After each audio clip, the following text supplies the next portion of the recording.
as you move back to your seats, you'll see that there's some things waiting for you. We have the hot off the presses, the most recent edition of the American Catholic Studies newsletter, and I want to thank Philip Byers, who has really taken over editorial duties on that, and he did a fantastic job, and we're so grateful. I love to read the newsletter because it reminds me of all the wonderful conversations we had, and I want to especially point out the summary of Darren Doshek's Seminar on American Religion, our Zoom Seminar on American Religion that was really a stimulating conversation. So enjoy that. Enjoy reading that at your leisure.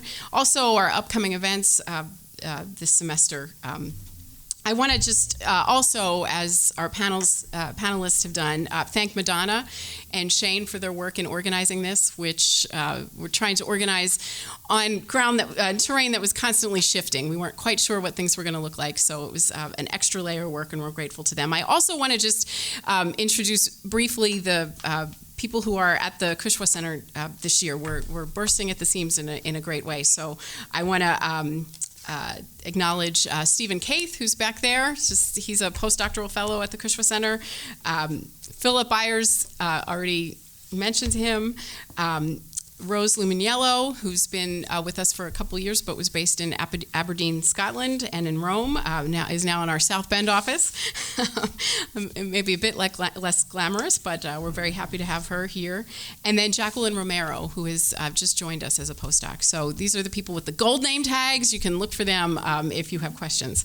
And also Pete Shaika, who is not a Kushwa postdoc anymore, but is the Director of Undergraduate Studies in the Department of American Studies, but remains affiliated with the Kushwa Center as the program director of our Gender, Sex, and Power project, which examines sex abuse. Also, this is usually the moment when we announce the next Seminar in American Religion, not to get too far ahead of ourselves, but it is scheduled for Saturday, April 2nd. There will be a flyer on your way out. It's Christy Nabhan Warren's Meatpacking America, How Migration, Work, and Faith Unite and Divide the Heartland. We will have commentators Elizabeth Perez from University of California, Santa Barbara, and Daniel Graff from here at Notre Dame. So that'll be something to look forward to. But before we get to that, we have a wonderful conversation ahead of us. So this is being recorded. I will try to repeat the question for the benefit of the recording, but you shouldn't have much trouble making yourself heard.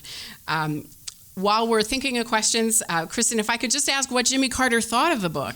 You mentioned that he read it. That is, we want to hear more. I don't have more than the fact that I know he's read it. So. All right. And yeah, I was thinking about that line and the smiles too much and wears cardigans. So sorry, Jimmy.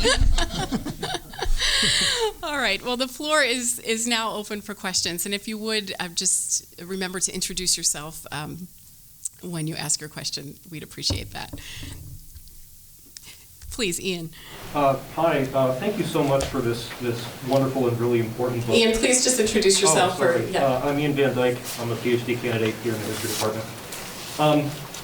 I was wondering if you could say a bit more maybe about the relationship between Christian patriarchy and democracy in a post-Trump America, or hopefully a post-Trump America.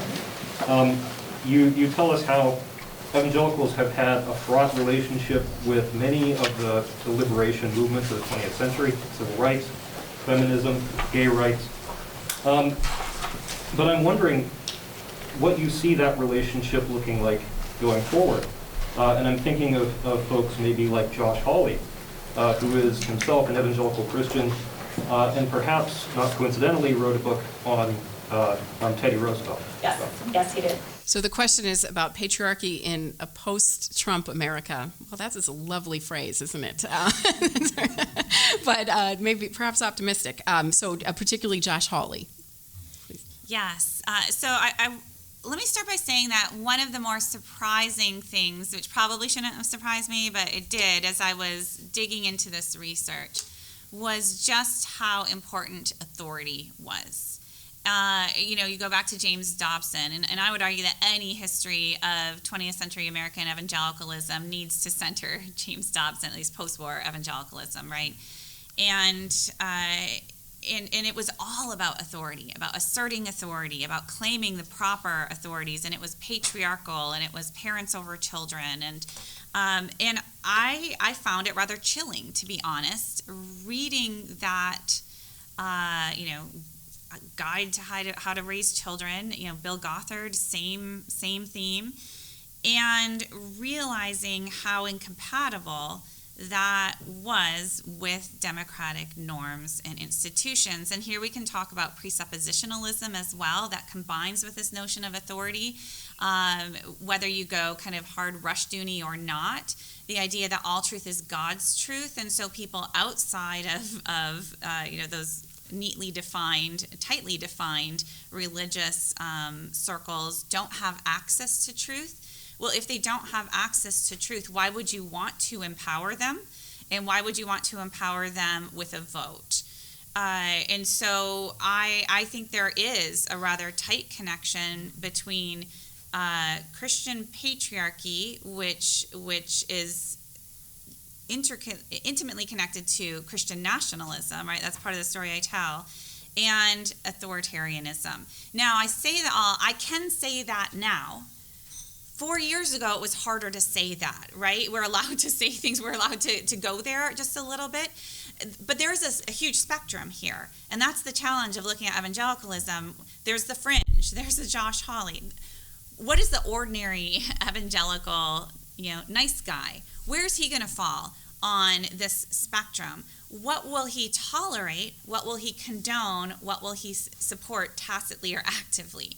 And that was really always a question that I had here. And it's I don't have a super sharp answer, but I would say willing to condone a lot more than maybe we would have thought 4 or 5 years ago. I will say that this is a pressing question, and not just in this context. So in a few weeks, I'll be heading to Helsinki, actually, for a Fulbright seminar examining the connections between Jesus and John Wayne Christianity and authoritarianism on a global scale. Not just homegrown kind of Christian nationalism, but precisely this exported ideology throughout Eastern and Western Europe in this case. So it's an active question. It's a very important question. I can't answer with great specificity, but it is the question we need to be asking. There are connections. Tim. Yes, Tim Clegg. Kristin, as you know, I loved your book so much. The one question I have is the question that I've really struggled with my work as well. And it's this. On the one hand, you're telling the story of evangelicalism as something that is created by markets. And then, as you're just talking about right now, you're talking about evangelicalism as authoritarian. And so I'm wondering, how do you square those two things? And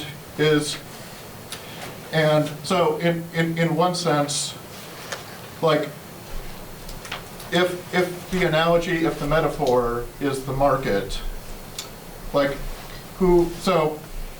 within capitalism, I mean, there's plenty of room for authoritarian, right? So in a corporate, you have a corporate structure, and it's very hierarchical, and there are power dynamics, and so between, owners of capital and workers, there's clear authoritarian things, yes. Right?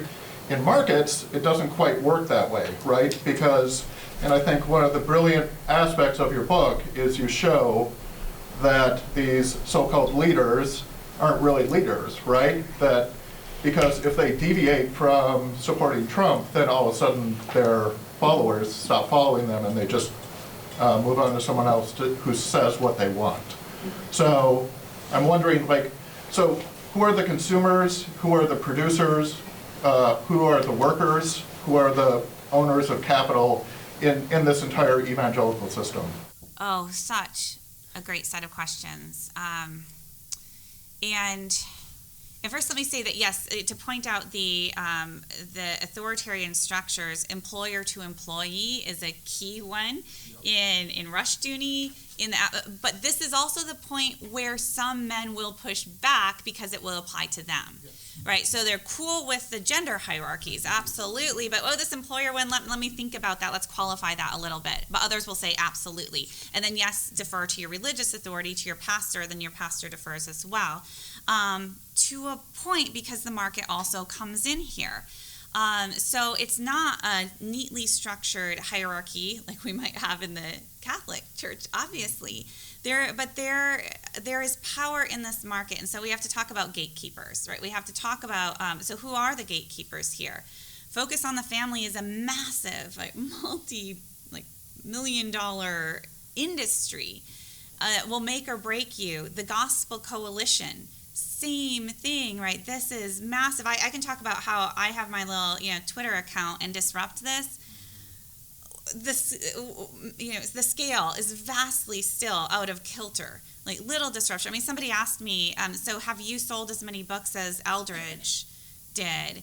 And in another 4 million I will have, right? I mean, so scale, this is great for an academic book, totally different scale that we're talking about. So, and I also want to say, and this picks up on something I think Matt brought up as well, that I think you phrased it, so evangelicalism is authoritarian, or evangelicalism is a market.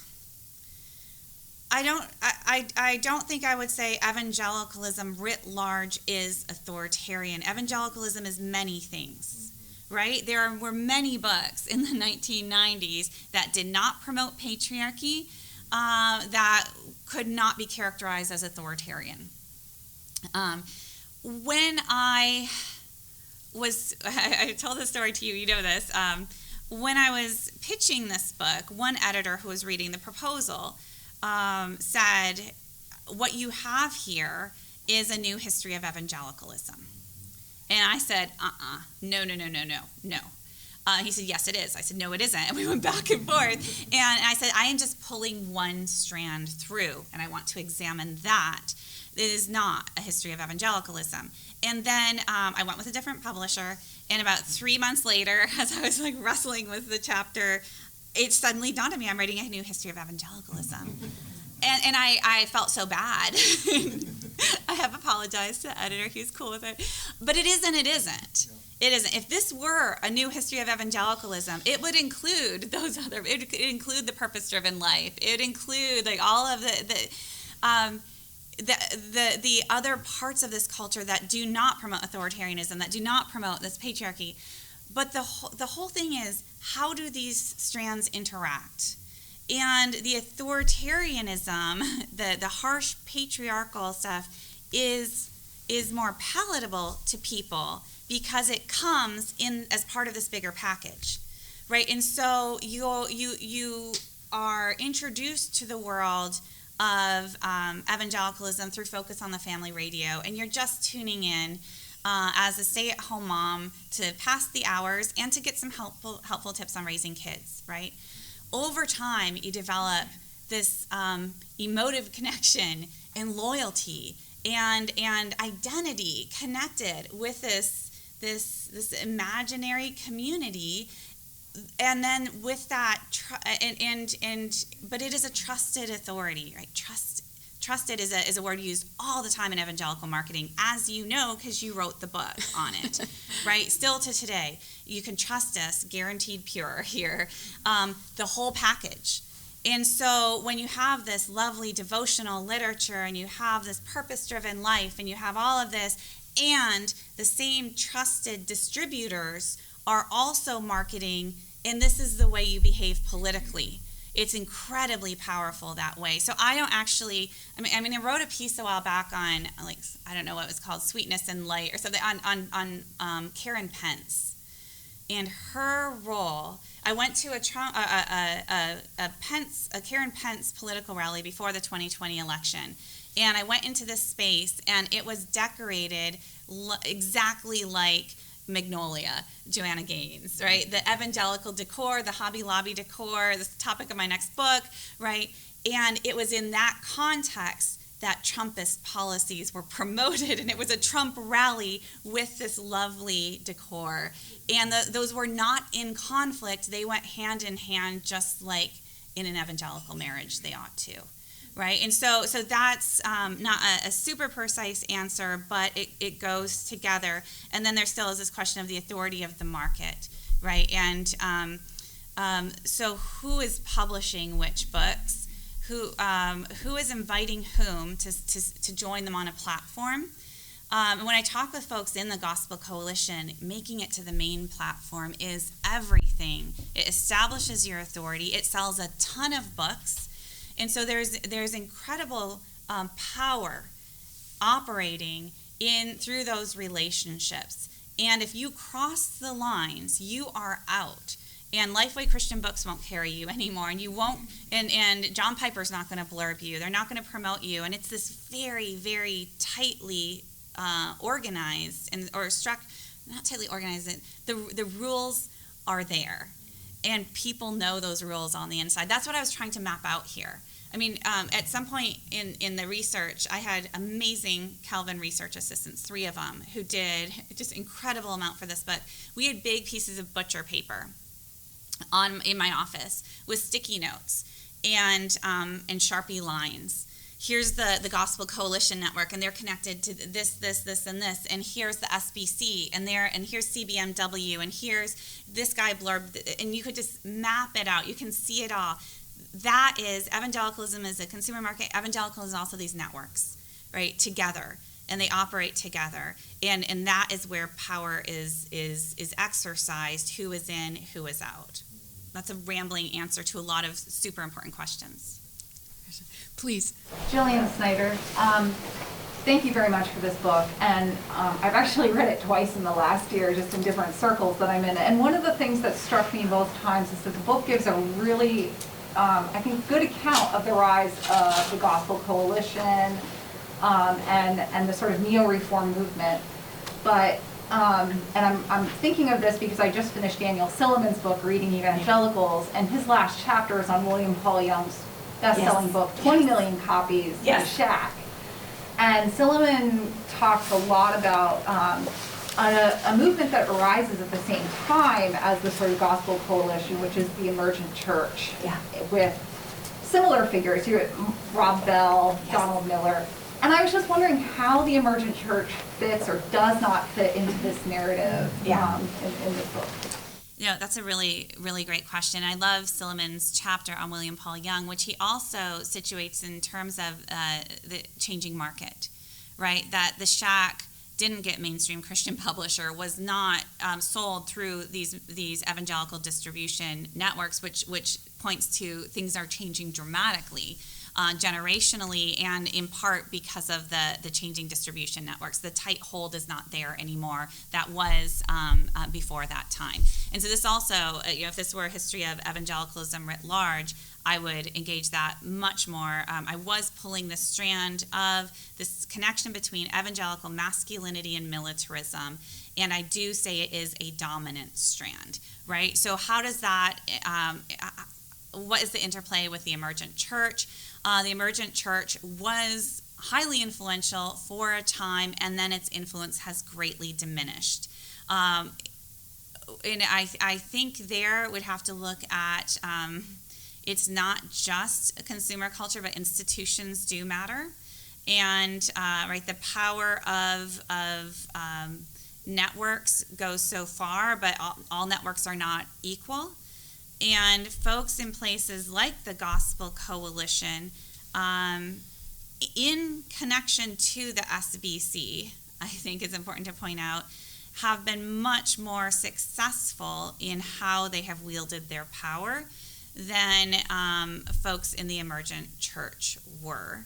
And then what you see happening is, in terms of gatekeeping, who stays within the fold and who gets defined outside of the fold. So we have Farewell Rob Bell, and then he goes off and does things with Oprah, and is no longer a very active kind of factor in evangelicalism as it continues. But no, there's much more to this story in terms of what else is going on. What I will also say, though, is that evangelicals tend to be promiscuous consumers. So they can read the Shack, right?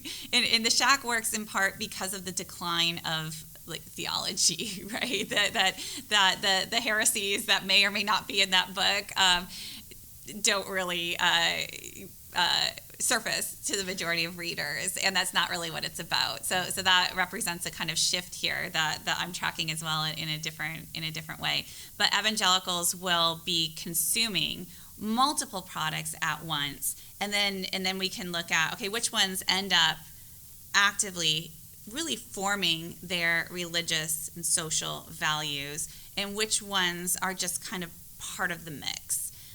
So these are precisely the questions I think that we need to be asking to understand what evangelicalism is.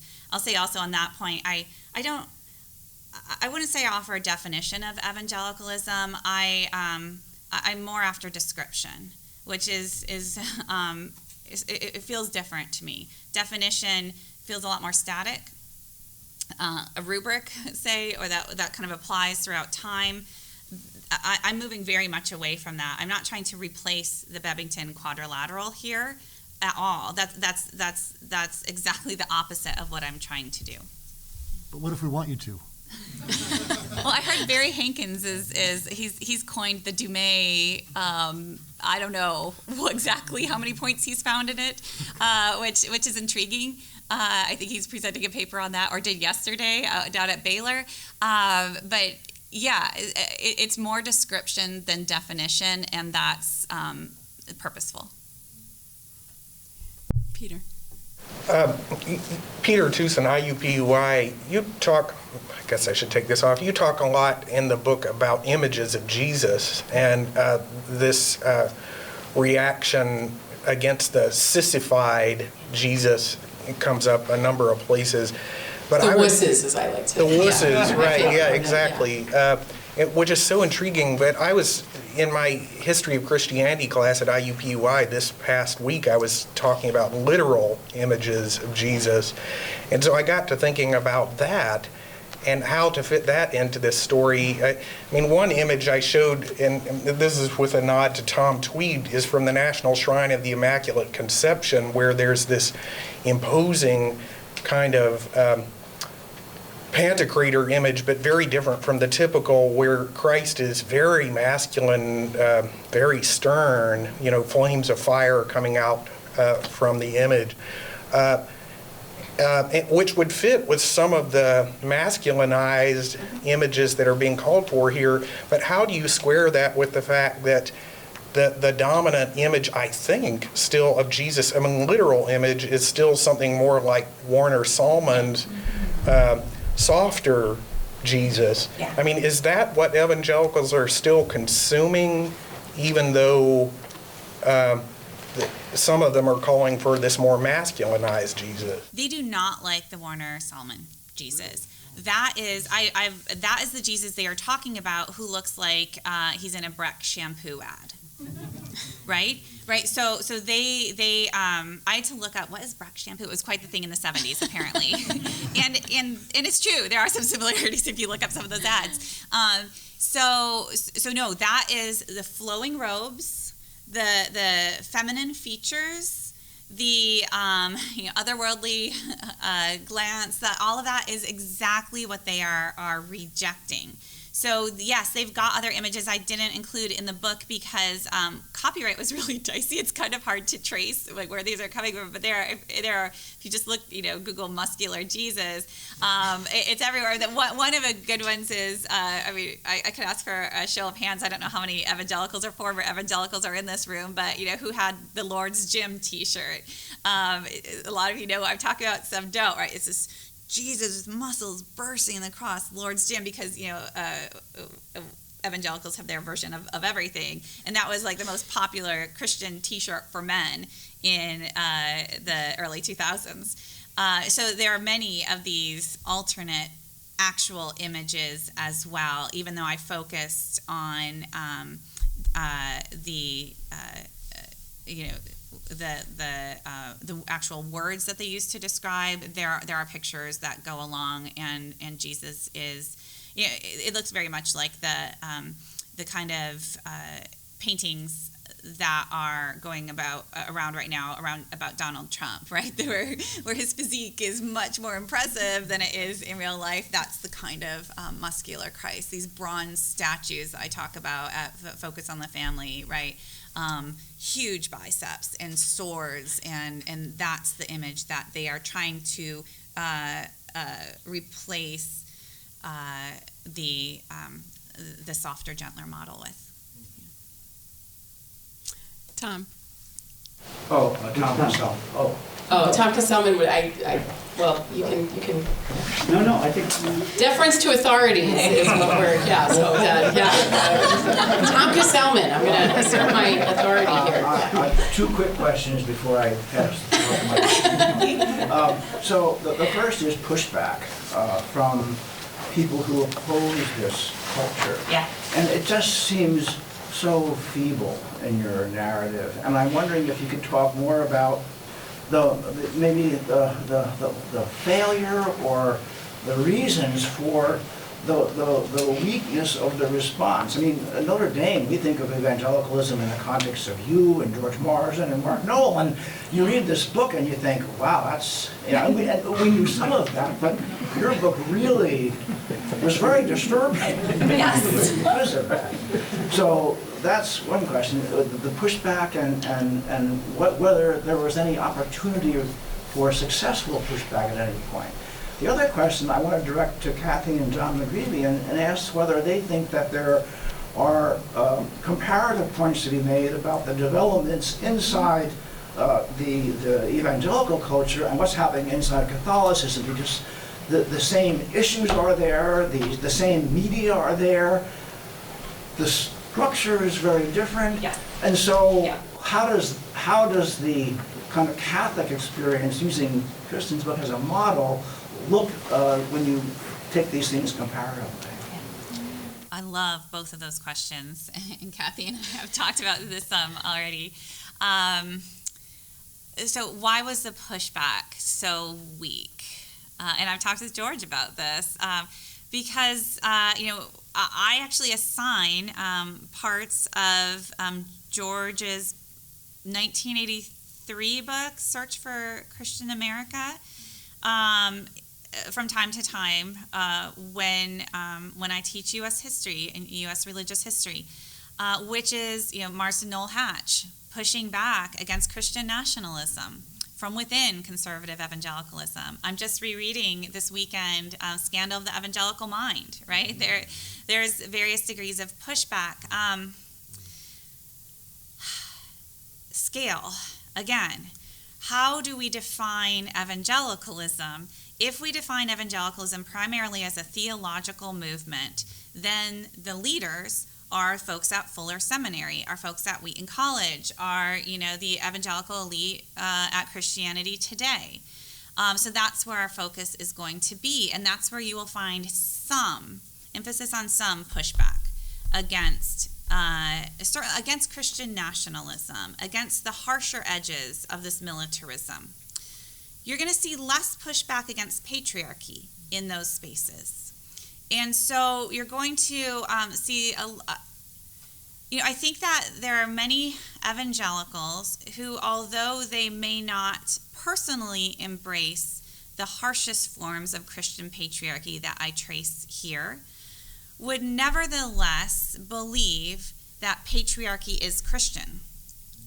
And so the when patriarchy in any guise surfaces in evangelicalism, it is written off as, well, that's because they're biblical.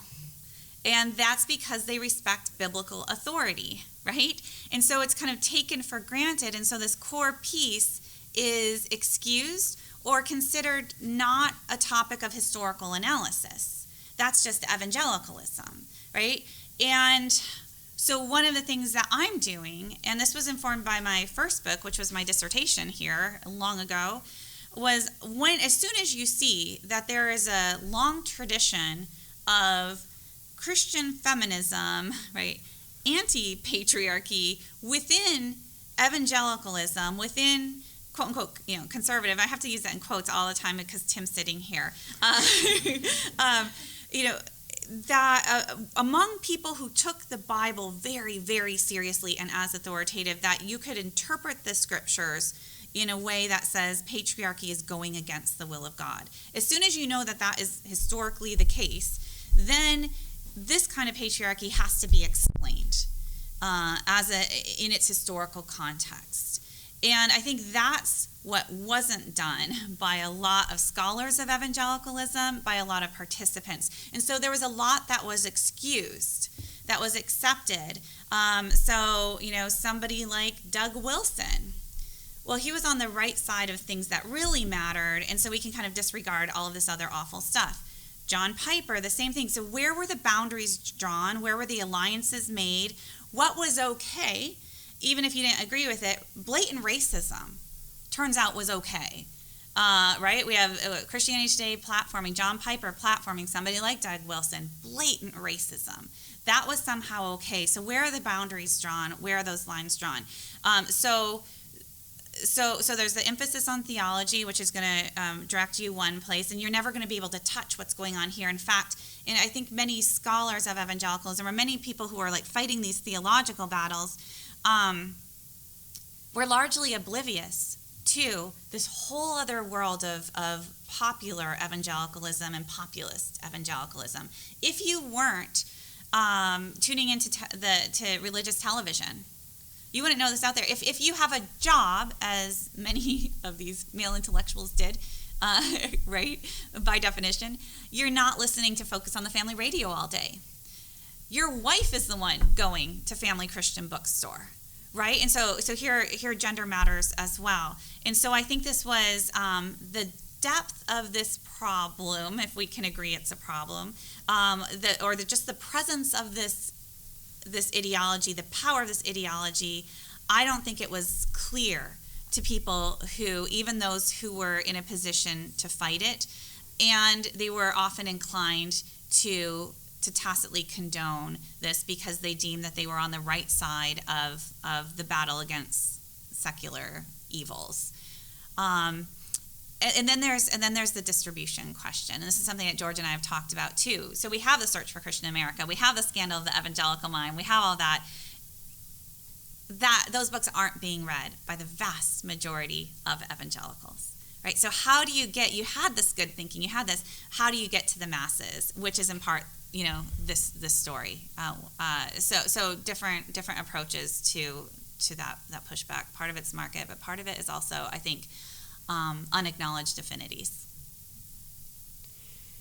And to your second question, and John, I'd like to hear your thoughts on it. It's something I've thought about constantly while reading and rereading the book. What is the Catholic version of this story, the Catholic twist? So much is similar, and I know when my Notre Dame students, particularly women, read Rachel Held Evans, they love her. She names what they've been feeling. So I think there's a lot there. So in terms of differences, I wonder about abortion. I think that it's probably a different answer about abortion for Catholics than the one you gave about evangelicals. I think abortion is the explicit reason why so many Catholics voted for Trump. I think we have to think about hierarchy in different, a much more hierarchical religion certainly plays into it. I could go on, and I won't usurp my duties as moderator and take over this conversation, so I'll just say one thing. The movie star that I hear most referenced in, and I am immersed, as Pete is and many of us are, in the Gender, Sex, and Power Project on clergy sex abuse. The movie star I hear most often referenced is Bing Crosby. Wow. So many abusers. He was a Bing Crosby, and we're speaking of Father O'Malley in Going My Way. Wow. He was friendly. He was not the old Irish, strict priest. He was our friend. Former Cardinal Ted McCarrick presided at the funeral of Bing Crosby. I mean, so I think that I think John Wayne is a figure, but it's the Bing Crosbys that haunt me, and it's ubiquitous. And just like when you said that you kept running across it, it's amazing. I mean, he's this fictional priest is the ideal, and the way that so many abusers were able to insinuate themselves into their lives. So that's a very brief response. John? It's a good question. I don't have a great answer, Tom. If I recall Bing Crosby, his own family, there was I don't know if sexual abuse, but there was abuse in that family. So there would be an interesting dynamic if you wanted to tease that out. I guess I would say two things. There's some similarities in the dynamics around very strongly defined gender roles, obviously, between Catholicism and Evangelicalism. And you could play that out. It's all beneath a rhetoric which seems different to me than the rhetoric, the hair-raising rhetoric in your book, which is formally, at least as I read it, is not a language of patriarchy, an endorsement of patriarchy. It's an endorsement of gender differentiation. One could argue that is an implicit patriarchy, and maybe you're poised to make that argument, but that's not the formal rhetorical move. So that is one difference. And the other difference it strikes me as a deeply American book. And, American Catholics are 4% of the world's Catholics. And so a figure like Pope Francis would fit very oddly, almost bizarrely, within Jesus and John Wayne. Not to say that there aren't figures who could fit within, who wouldn't fit. I think there are, a lot of them. But it's just a bigger universe, bigger, more global universe. And so the American tropes of masculinity and militarism maybe don't have as much reach. All right, Tom Tweed, and then we have a question from Alicia Kaufman. Great, thanks very much. I'm so fascinated with Jesus and Bing Crosby. My new book. I'll probably put you in the acknowledgement. That's a great model. It's Bing Crosby and Going My Way, 1944, I think. Did I not say that? Did I say? No. Okay. I don't know. Okay. I'm just trying to think out loud. I think that's Bing Crosby. It's great. I had another impossible question, so we've had lots of them. I really appreciated the book. And we read it again recently because we were teaching it here. And this time I noticed some new things. Part of what I'm interested in is the moment of historical change. So there's lots of interesting moments. It's Roosevelt, it's Bruce Barton. I remember this time reading through, it's 1987. I always thought it's James Dobson, it's Graham, it's Eisenhower linking up with Billy Graham. That's the key moment. But then I thought, on page 147, the 1987 repeal of the FCC's fairness doctrine, that's it. Because without that, we don't get media bubbles, and we don't get 2016, we just don't get it. But I'd love, if you had to say, one person, event, moment, only one. That is the pivotal, is the fulcrum on which everything changes. Of course, it's a ridiculous question. But what's the moment? And who's the person, and what's the event? I'm going with 3. Obviously Reagan is, in the 1980 election, critical. There's nothing creative in me saying that. You're right to point to the repeal of fairness doctrine. As I wrote that, and then as I reflected on it, and as I could have done so much more if my publisher had given me more words with Fox News, with Rush Limbaugh, with the overlap between quote unquote secular media, secular talk radio, and Christian radio, and Christian talk radio, and I make some much too abridged, but some comments about Fox News and this overlap. Fox News did not hijack evangelicalism, right? Evangelicalism was there on the ground, helping to build the Republican Party, helping to they were the ready audience that Fox News was tapping, was cultivating, was wooing, right? It's a symbiotic relationship. So the repeal of the fairness doctrine, I do think, as we see up to this present day, the power of conservative media, I could go along with that. And then I have to go to 2001 as well, 9/11, where, again, it didn't cause this. It was remarkable when I made the connection that John Eldredge's Wild at Heart, James Dobson's Bringing Up Boys, and Doug Wilson's Future Men, all of those books were published in the months before 9/11. So they were there, ready, on the shelves of Christian bookstores. The pendulum was already swinging, and that just blew things completely out of the water in terms of the appeal of this return to militancy at the perfect moment. And it reached far beyond evangelical spaces, and we are still living in that moment today. So those would be my three. And then if you ask me in 10 minutes, I might have a couple different ones. But Kristin, do you think that it really is that different? You studied the 19th century in your former life. It just seems like the militant masculinity has always been a strong theme of Protestant evangelicalism. It's the rise of second wave feminism that draws the contrast more directly. You could argue that case, but if we go back to the 19th century, so here's something that if I had a longer book, I would have wanted to do more with, and I give the briefest nod in this direction, but Southern masculinity in 19th century America, in contrast to the more genteel masculinity of Victorian Christianity. And that's where you're going to find the antecedents of, and the direct, where's Darren? Right, the very direct connection there, that Southern culture of honor, Southern militancy. I mean, thinking way back to my grad school days, I kept thinking about Albion Seed when, and the backcountry gender roles and the backcountry militancy and tracing those migration patterns. And so I think if you go to the 19th century, you can find conflicting models.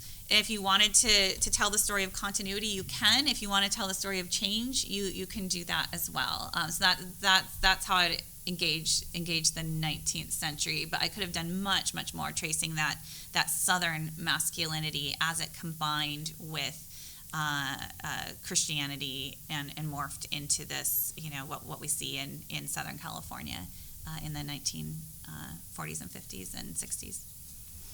This is just a wonderful seminar, but all the throwbacks to the 90s are really, all right, the pro seminar, which it's no longer called that, Albion Seed with Greg Dowd. This is really living the highlights of our past life. Alicia Kaufman, Baylor. Into this conversation that we keep having about, is this a new definition of evangelicalism, new way of looking at it, and also some of the generational and change over time questions. Maybe I'm misrepresenting what I heard you say, Matt, but there was a moment where you seemed to say, sort of in the old days, churches would split over theology, like points of baptism. Or points of scriptural interpretation. But then you also said there's this tendency to backfill theological reasons for things that are done for other reasons. And so I wonder if church splits were ever caused by theology. Because now that we see with Kristin's way of looking at it, once you stop only listening to what the white guys were arguing about, you realize actually that the gender stuff, they'll say they're going back to the Bible. They're actually reacting against second wave feminism and changes in the workplace. Is there enough of a change over time to a rise of a consumer model, however much that is unique, or especially of evangelical or American? Like, is it really different now that it's a political and cultural and market consumption thing that then has theological explanations laid on top? Or can some of these insights be transported back? And because I initially now suspect every single church split, church thing that gets explained as theology, my first thought is, I bet that's not what it really was. I don't think it ever was. But am I overthinking from my present moment and assuming, is that presentist thinking, or is that just a new turn in historiography that then applies much more broadly than after World War II evangelicalism? Matt? Yeah, you might be right. I don't want to let go of theology because I like it, but you might be absolutely right that may be the case. And I was trying to characterize Kristin saying these things don't actually matter, even though people say they matter, the infant baptism versus believers' baptism. But you're right, that it may well be that, that race has split many churches, the Civil War. that didn't have anything to do with theology, really. It was backfilling theology, so.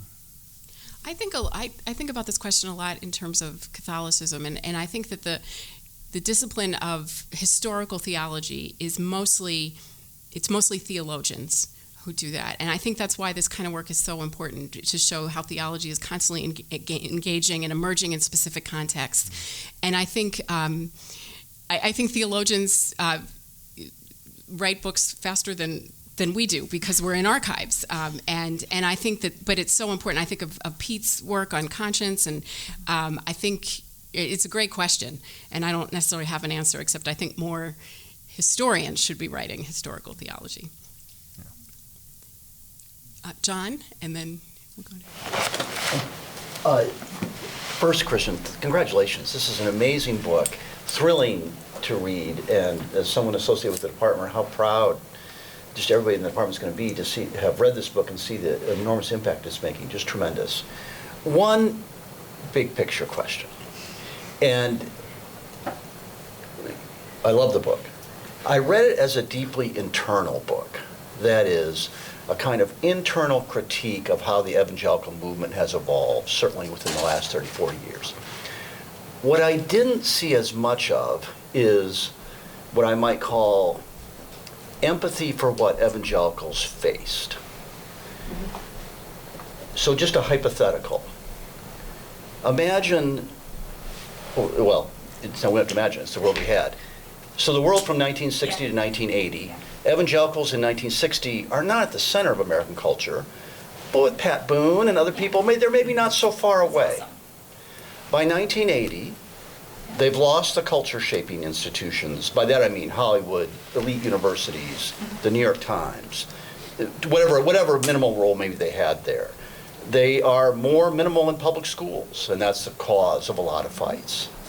The nuclear family really has changed between 1960 and 1980. Divorce rates have gone up very high. Abortion was illegal, now it's legal everywhere. Gays and lesbians are marginalized and discriminated against. Now there's a civil rights movement in their name. Wouldn't we imagine in that world there is going to be a lot of turmoil, there's going to be anxiety, there's going to be a big shift. This is a massive cultural shift. What was the right evangelical response then? It wasn't this. As I said, it's a hair-raising book. But what was the genuine evangelical response? Oh, great question. And first of all, totally going back to seminars with you, and you always have that question, and you just frame it so innocently. So it's a pleasure. You chose your dates strategically, right? Let's go 1960, right? Pat Boone, Billy Graham, the height. We could have gone to 1930 when things looked very different. Right. And so that's just part of this was a recent feeling of empowerment, of moving to the center, and evangelicals liked it very much, as would we all, right? And then the 1960s came, and it was incredibly disruptive, and I make the point, especially for conservative evangelicals who had just moved into these spaces, really, and felt that not only were they in these spaces, but felt like they needed to be in these spaces to defend faith, family, and nation, and it was really coming down to them to do this. And it was an incredibly disruptive moment, I think, particularly on so many scenes. On the family scene, certainly. When you just look at, here my earlier research on Hillary Clinton was fascinating, because I interviewed some of her members of her Sunday school class, and they tell these stories of growing up totally straight-laced. This is in the main line, just white picket fence world, and in the course of 2 to 3 years, boom, there's sex, drugs, all this stuff. So these were real concerns. Dobson was not wrong or he had a very, very ready market among evangelicals who needed answers. The answers that he provided authoritarian, patriarchal. What should they have done? I don't go there very often. Maybe that's a cop-out. I speak with authority as a historian. I say, here's what they did, and here's how that worked out for us all. But let me bring race into this picture as well. That has to be a part of this conversation. Anything that traces dramatic societal decline from 1960 to 1980 is a white perspective. And if we bring race into this picture, and if we bring race into the conversation, we could talk race and abortion, certainly race and law enforcement, reasserting authority, race and law and order, race and schooling, and all of these issues that end up mobilizing the religious right. I would say you want to do some things differently, start there, and then see where we go from that point on. Wasn't just the let's address some of this family change, which the family change was drawing to the 1950s was in many ways an aberration, not in all ways, but an aberration of what came before, different economic structures and so on. We have to bring race into all of these conversations, and then I think it gets a lot less sympathetic for what these evangelicals were going through. Maybe I didn't strike that balance just right, because you're right, there isn't as much empathy here as there could be. Strangely, I've heard from a number of readers who say this book has made them more empathetic towards evangelicals. I'm like, really? And so I asked them to say more. And it's because without this book, for people on the outside, they sure look like just a bunch of bigots, right? With this, you can see how for generations, these ideals have been cultivated, have been passed on from parent to child, have been communicated in ways that mix the good with the bad. And so the good might be, let's strengthen family structures. The bad might be, but we define very strictly what those family structures are, and otherwise, forget it. Right? But that there was an internal logic is a way that actually enables outsiders to empathize a little bit more. I can't say that that's the effect on everybody at all, but I will acknowledge that came as a surprise because, yes, I didn't feel particularly empathetic in writing all sections of this book. Jared? Yeah, so I teach at an evangelical college, as you know, and you know some of the backstory that we've talked about recently. And it strikes me how this book and similar conversations have put maybe evangelical college administrators sort of in an interesting position. Many of whom see themselves as more moderates, maybe the Fuller Seminary CT type of evangelicals. And one thing that I've noticed, at least in my context, is that some of these administrators have recently discovered the Bevington quadrilateral. And for them, this seems to have a lot of utility suddenly, right? They don't know who Bevington is. They're not historians.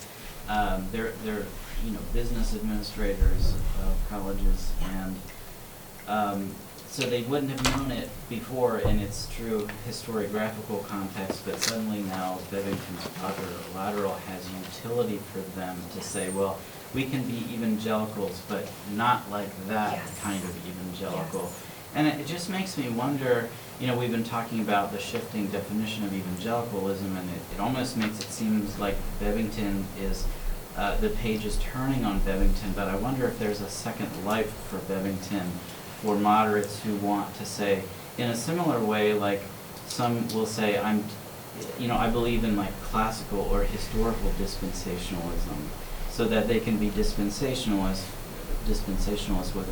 without the more sort of wacky eschatological stuff going on, Hal Lindsey or whatever. So I don't know. Do you have any thoughts on that? Or I know historians aren't supposed to predict the future, but do you see something like that dynamic maybe happening?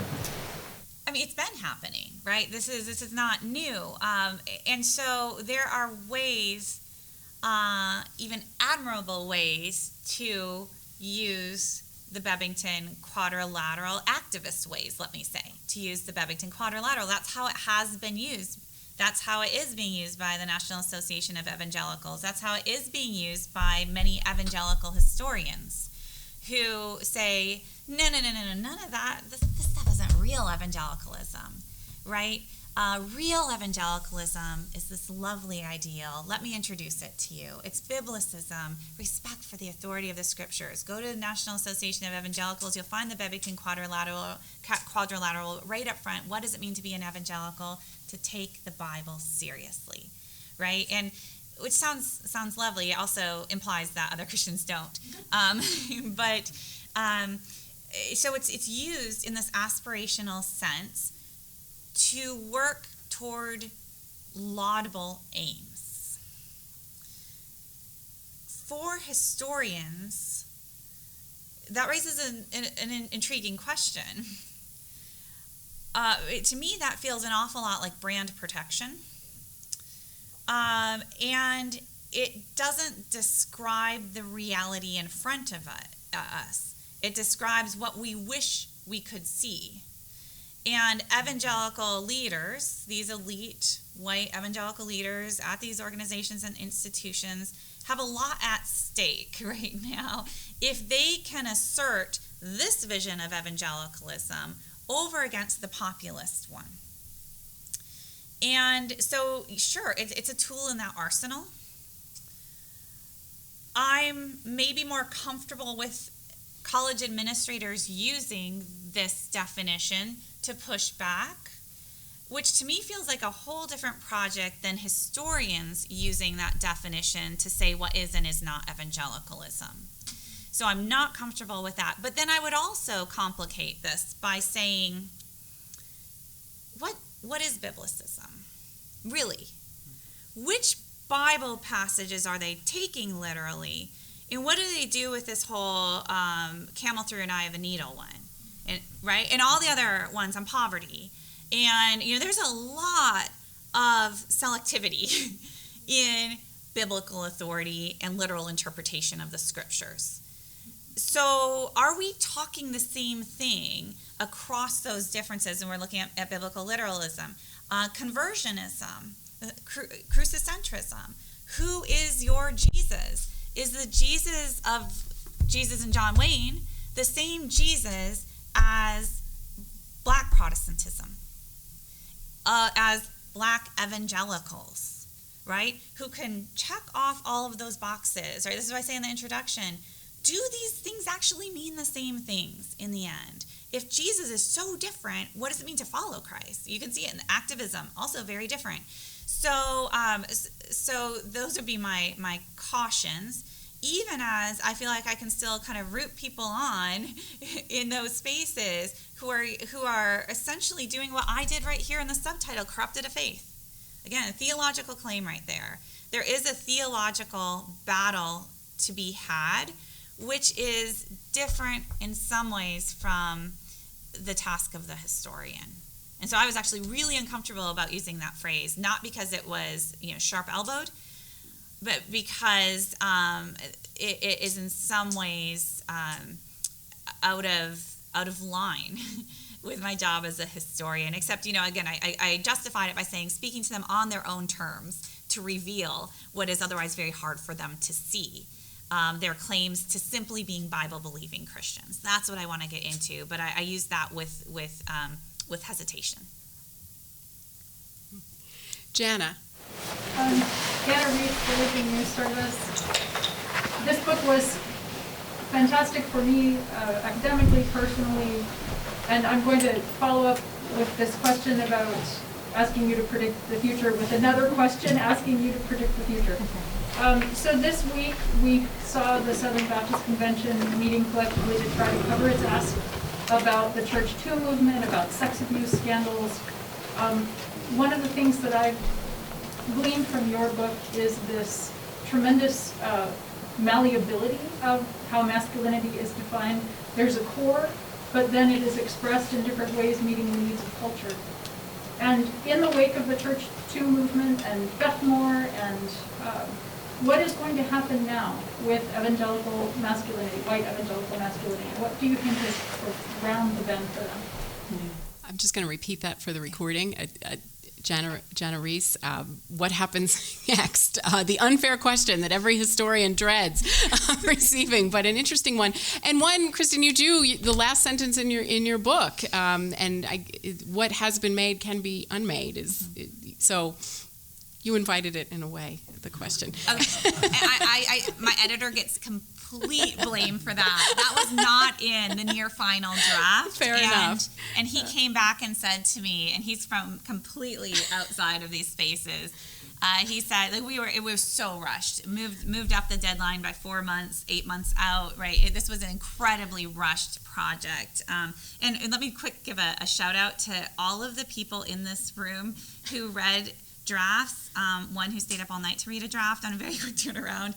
I'm just so grateful, and you all know who you are, who gave interviews, who sent me to people to give interviews, and whose work this book is absolutely built on. And thank you for your work. So that last sentence, my editor said, "Kristin, this is a really depressing book." And I said, And he said, like, no, you can't actually leave your readers here. You can't do this to your readers. And so I said, okay, just give me a day here. And so I looked back through the manuscript, and I came back and was like, sorry, this is what I have. I can't sugarcoat this. This is where I end up. He said, okay, I respect that. And then 2 days later, he emails me again. He's like, Kristin, we need something. Just give us something. And so I tweaked the end and gave him that sentence, and I felt embarrassed. I felt it was so feeble. I sheepishly sent it to him. He's like, fine, I'll take it. And that's how that ended up there. It felt insufficient, but it is also true. It is true because within evangelicalism, there has been evangelicals have long controlled their own historical narratives. And they have, again, identified in a particular way as Bible-believing Christians that obscures the role of history, of culture, informing their theology. And what this book does is it makes that visible to them. And once that becomes visible, it breaks open a space to ask the all-important questions of, what should we be doing? How should we respond? Are there different ways to be a Christian man? Are there different ways to engage politically? What ought the church to be doing? Because if you grew up in these evangelical spaces, inside the subculture, so much of this is just packaged and sold as Christianity. This is just the way things are and have always been. And history disrupts that. And that's where history is powerful.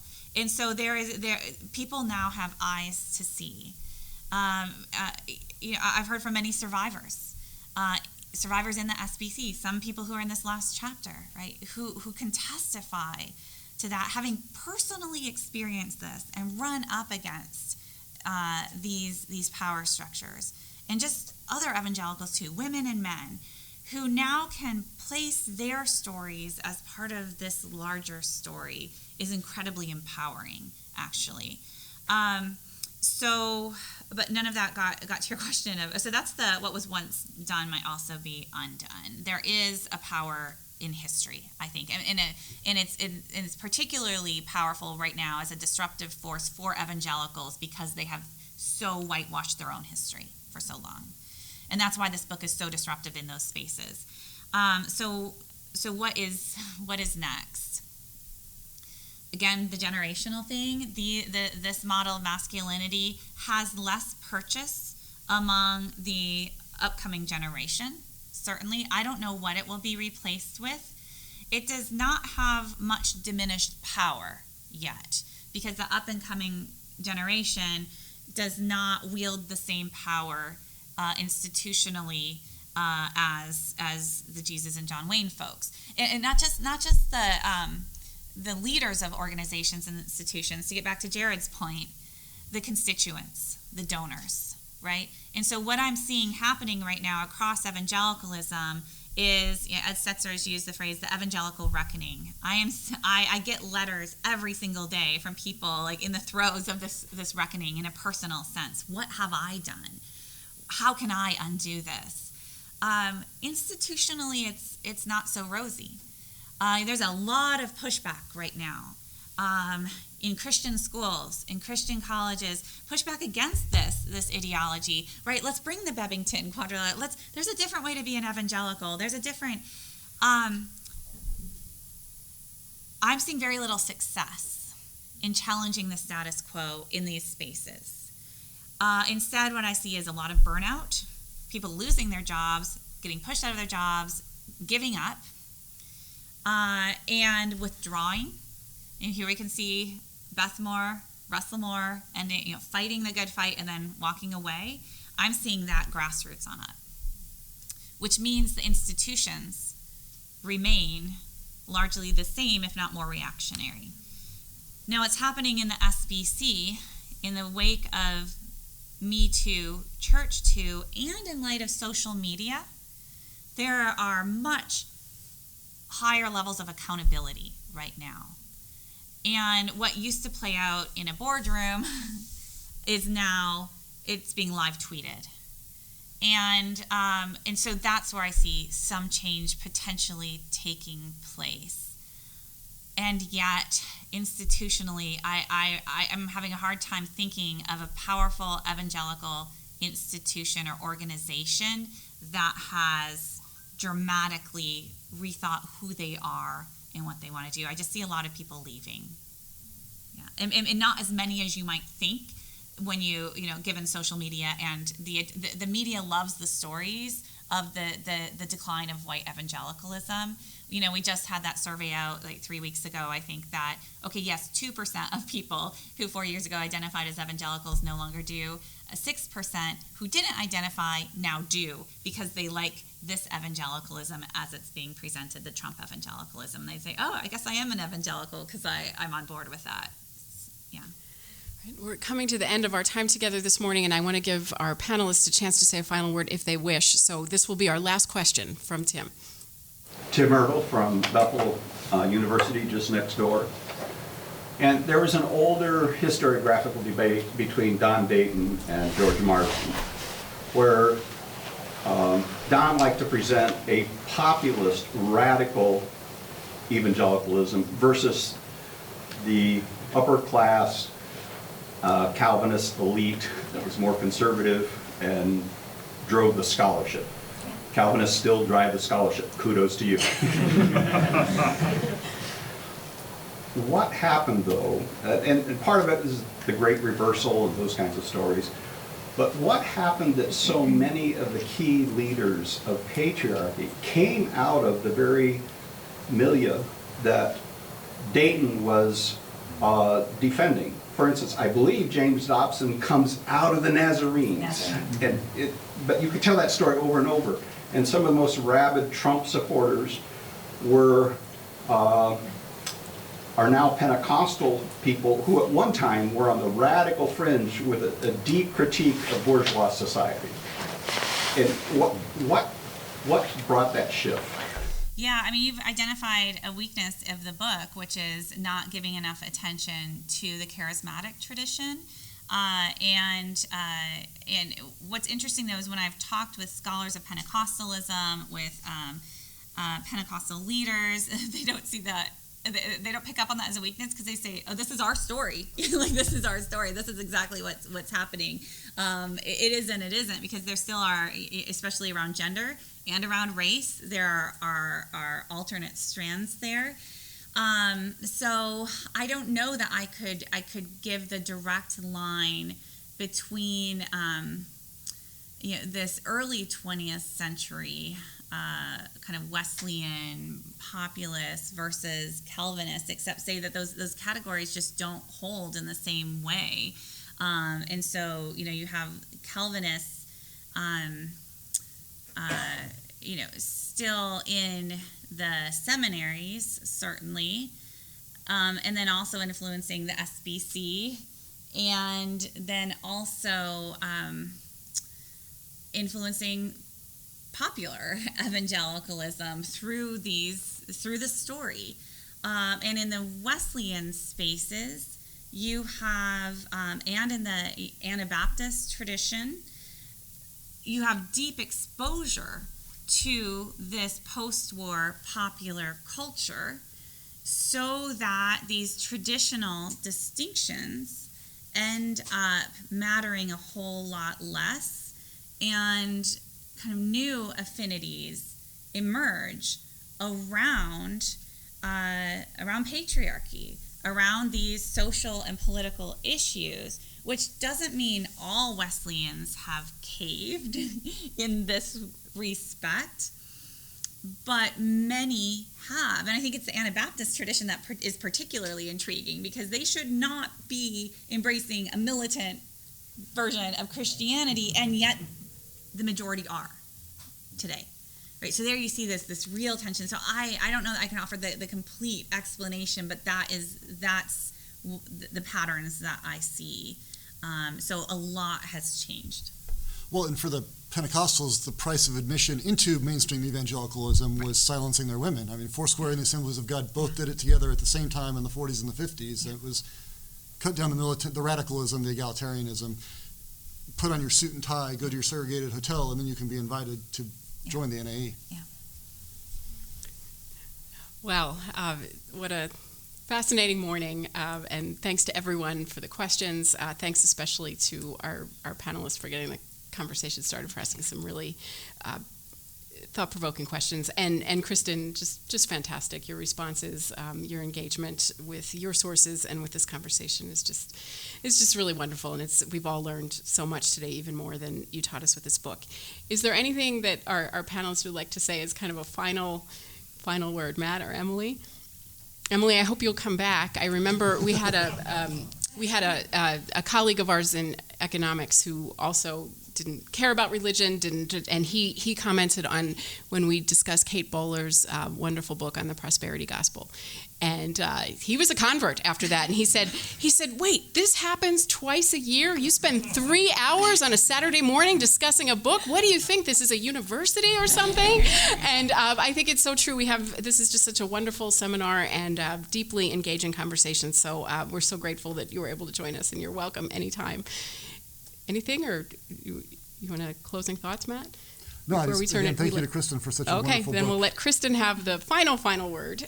Oh, yeah, I just, again, want to acknowledge my indebtedness to the Notre Dame History Department, right, that changed my life in so many ways. The education that I received here, the collegial community of support that I experienced in terms of the faculty, and then also in terms of the grad school community. And it's been just phenomenal. And I mean, my debts are clear in the footnotes and in the acknowledgments, but the work of so many people in this room and who have moved through these spaces on this campus is just really evident here. And so I just want to express my gratitude for the incredibly good scholarship and thinking and community here at Notre Dame. So thank you. Well, and speaking on behalf of Notre Dame and the History Department and the Kushner Center, thank you. We're grateful to you, and as John said, just very proud to claim you as one of our own. All right, on the way out, make sure you grab a flyer so you can write the date down for our April seminar, which we hope will be even more approaching normal. We're very optimistic on that score. And again, thank you all, particularly those who traveled, who took very long drives. I'm thinking of the crew from Dort College. It's so wonderful to have you here, particularly since the book opens at Dort College. So thank you all. Have a wonderful afternoon. And again, just let's give a big round of applause to our panelists.